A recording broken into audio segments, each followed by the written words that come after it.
വന്ദേ മാതരം.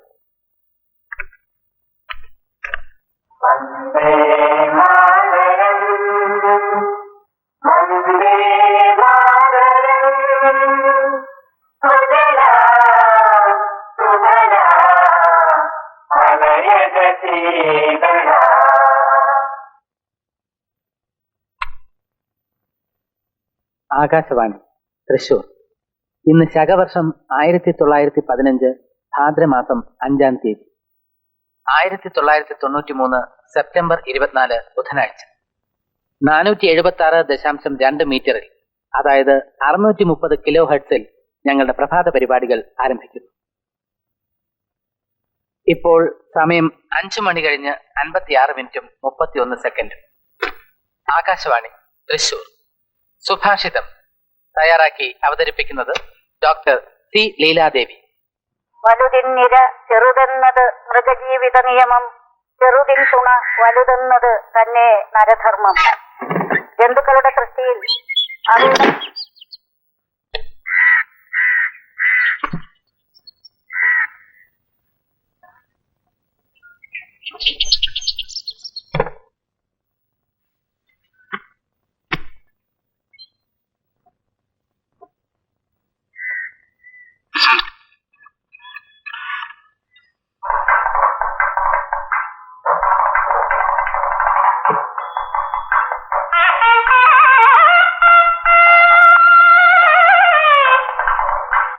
ആകാശവാണി തൃശൂർ.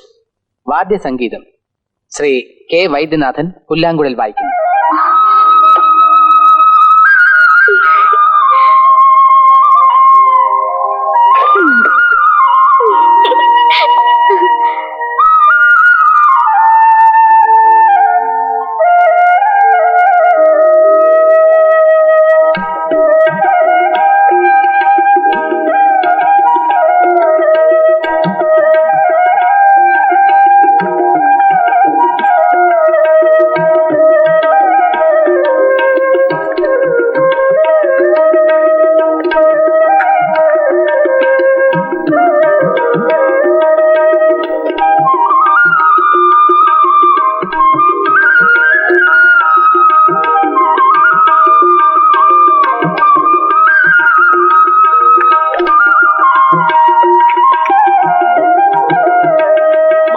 പാല കഴിക്കുമെന്ന് എങ്ങനെ അറിയാം?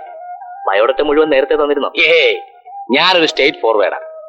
എന്ത് കാര്യം തുറന്നു പറയുന്നൊരു സ്വഭാവം എനിക്കുണ്ട്. എന്റെ മകളെ കല്യാണം കഴിച്ചു കൊടുത്തയക്കാനുള്ള ചെറുക്കനെ കുറിച്ച് ഞാൻ വിശദമായി അന്വേഷിക്കുകയും ചെയ്തു. ചായ, കാപ്പി, മദ്യം, സിഗരറ്റ് ഇവയൊന്നും കഴിക്കില്ല. പാലേ കഴിക്കൂ. മത്സ്യമാംസാദികളിൽ അപ്രിയൻ. എന്താ, ശരിയല്ലേ? അല്ല,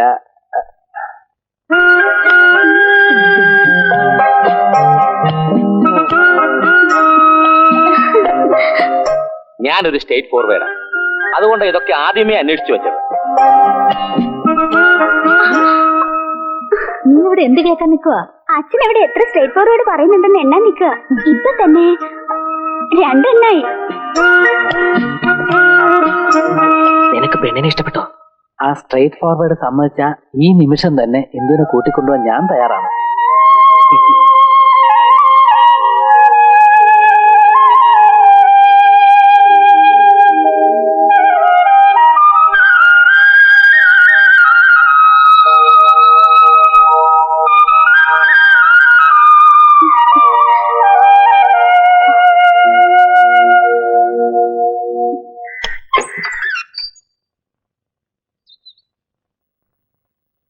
നീ എന്താ മറച്ചു പിടിച്ചിരിക്കുന്നത്?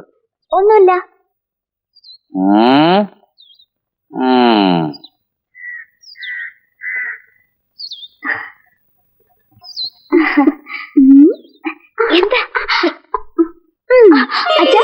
റേഡിയോ. ഞാൻ അകത്ത് കിടന്ന് റേഡിയോ നോക്കുന്നു. എവിടെ കാണാനാ? ഭഗവാനെ, ആ ബാലചന്ദ്രന് TV ജോലി കിട്ടാഞ്ഞത് ഭാഗ്യം. എന്റെ പൊന്നു മോളെ, ഇനി 10 ദിവസം കൂടി കഴിഞ്ഞാലേ നിന്റെ ആകാശവാണിക്കാരൻ മംഗല്യസൂത്രമായിട്ട് എത്തൂ. അതിനു മുമ്പ് നീ അവന്റെ ശബ്ദം കെട്ടിപ്പിടിച്ചോണ്ട് കിടന്നാലോ? ഇനി ഞാൻ ബാറ്ററി മേടിച്ചിട്ട് എന്ത് നാരായണി. കൊള്ളാം കൊള്ളാം. നിങ്ങൾ എന്തിനാ മോളെ കുറ്റം പറയുന്നത്? നിങ്ങളും ബാലം മോളെ കണ്ടു പോയേ പിന്നെ റേഡിയോന്റെ മുന്നിൽ നിന്ന് മാറിയതേ ഇല്ല. അത് പിന്നെ ഞാൻ സ്റ്റേറ്റ് ഫോർവേഡ് ആയതുകൊണ്ട്. ശ്ശോ, എന്റെ അച്ഛന്റെ ഈ സ്ട്രേറ്റ് ഫോർവേഡ് പറച്ചിൽ കാരണം എനിക്ക് വഴി കൂടി നടക്കാൻ വയ്യാണ്ടായി. സ്ട്രേറ്റ് ഫോർവേഡിന്റെ മോള് പോണു, സ്ട്രേറ്റ് ഫോർവേഡിന്റെ മോള് പോണുന്നാ ആൾക്കാര് പറയണേ. ഓ, എനിക്ക് വയ്യ എന്റെ അമ്മേ. നോക്ക്, സ്കൂളിൽ പോകാൻ സമയമായോ? എന്നാ വല്ല കഴിച്ചിട്ട് പോവാൻ നോക്കെ.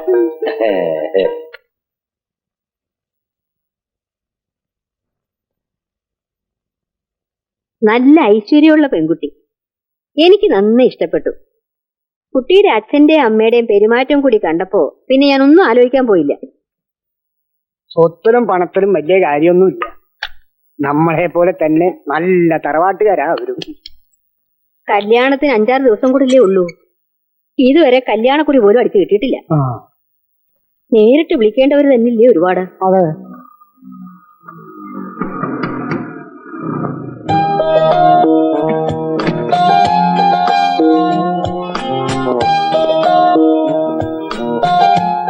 എത്തിയല്ലോ. നീ ഇത്ര നേരം എവിടെയായിരുന്നു മോനെ? അതെ, ആ പ്രസ്സിൽ കുത്തിയിരിക്കാൻ തുടങ്ങിയിട്ട് നേരെ എത്ര എന്നറിയോ? ഇപ്പോഴാ അച്ചടിച്ച് കിട്ടിയത്. മഷി പോലും ഉണങ്ങി കാണില്ല. ഇതേ നോക്കി എങ്ങനെ ഉണ്ടെന്ന്.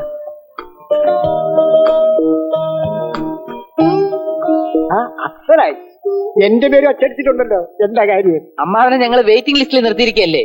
എന്റെ കല്യാണം കഴിഞ്ഞാൽ പിന്നെ അടുത്ത കാൻഡിഡേറ്റ് അമ്മാവനാ. നീ എന്നെ അങ്ങനെ കളിയാക്കൊന്നും വേണ്ട. എന്റെ ജാതകത്തിനും കിടപ്പുണ്ട് 60 വയസ്സ് കഴിഞ്ഞാൽ എനിക്കൊരു മാലയോഗം ഉണ്ടെന്ന്. അതൊക്കെ ശരിയായിരിക്കും, പക്ഷെ ഈ സൗന്ദര്യത്തിന് മാച്ചിങ് ആയിട്ടുള്ള ഒരു പെണ്ണിനെ കൂടെ കിട്ടണ്ടേ? ആ പിന്നെ നാളെ തന്നെ പോയി ആ കുട്ടിയുടെ ബ്ലൗസിന്റെ അളവ് മേടിച്ചോണ്ട് വരണം. ഇപ്പോഴേ തയ്ക്കാൻ കൊടുത്താലേ സമയത്ത് കിട്ടുള്ളൂ കേട്ടോ. രാവിലെ അളവ് വാങ്ങാൻ പോകുന്നതിന് മുമ്പ് എന്നെ ഒന്ന് കണ്ടിട്ടേ പോകാവൂ. എന്താ, നിനക്ക് അങ്ങോട്ട് വല്ല അളവ് കൊടുക്കാനുണ്ടോ? ജാക്കറ്റിന്റെ അളവിന് വേണ്ടി ഇതുവരെ വന്ന് ബുദ്ധിമുട്ടുണ്ടായിരുന്നു. അറിയിച്ചിരുന്നെങ്കിൽ ഞാൻ അവിടെ എത്തിക്കുമായിരുന്നു. ഒന്നും സാരില്ല മോളെ. എന്തോ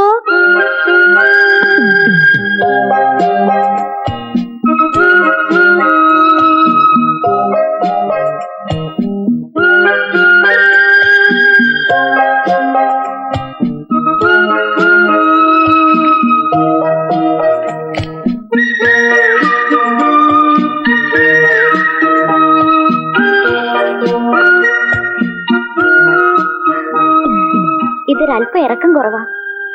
തയ്ക്കുമ്പോ ഒരു 1/2 ഇഞ്ച് കൂടി കൂട്ടി തയ്ക്കാൻ പറയണം. ആയിക്കോട്ടെ. പിന്നെ ഇത് ബാലു കുട്ടിക്ക് തന്നയച്ചതാ. Love letter.